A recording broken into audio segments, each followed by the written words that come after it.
Hey guys, welcome back to my channel.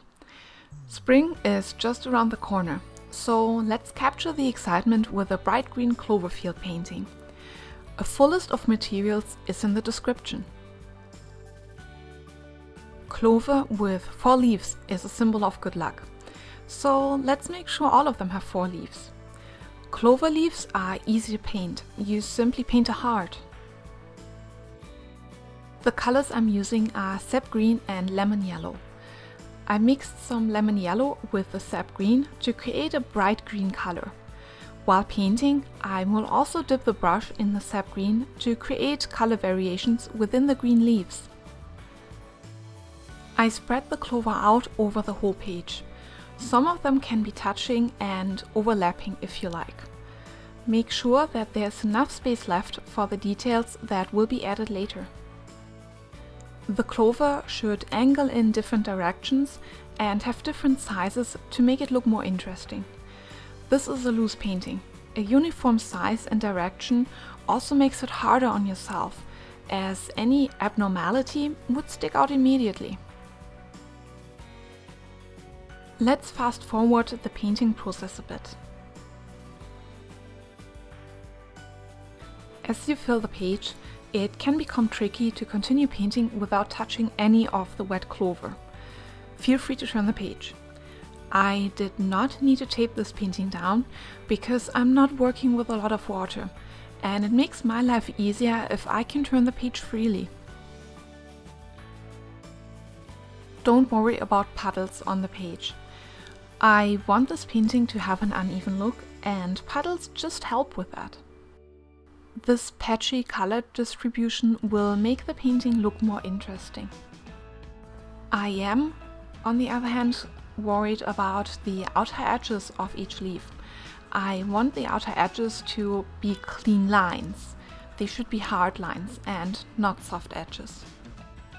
If you mess up a little bit, you can always just enlarge in the leaf.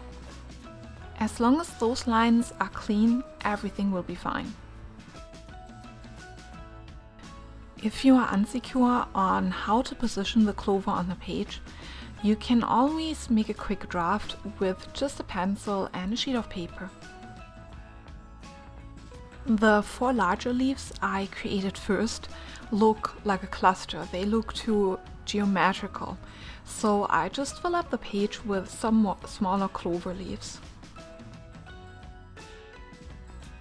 If you leave more white space on your page, the green will pop even more due to the large color difference.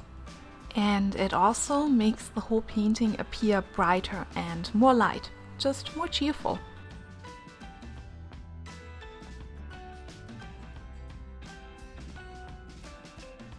Let's continue with the stems. I fill my brush with watercolor once for every stem, and then I simply drag it downwards. Some of the stems are positioned behind the other clover, so I just take a break there. I'm just using the colors that I used before for the clover leaves, the sap green and the sap green and yellow mix. If your stem looks uneven, you might want to try to just slow it down. Just move your brush slower downwards to give your brush some time to release some of the paint. Let's also add some grass to fill the page. Again, I'm using the same colors that I used before.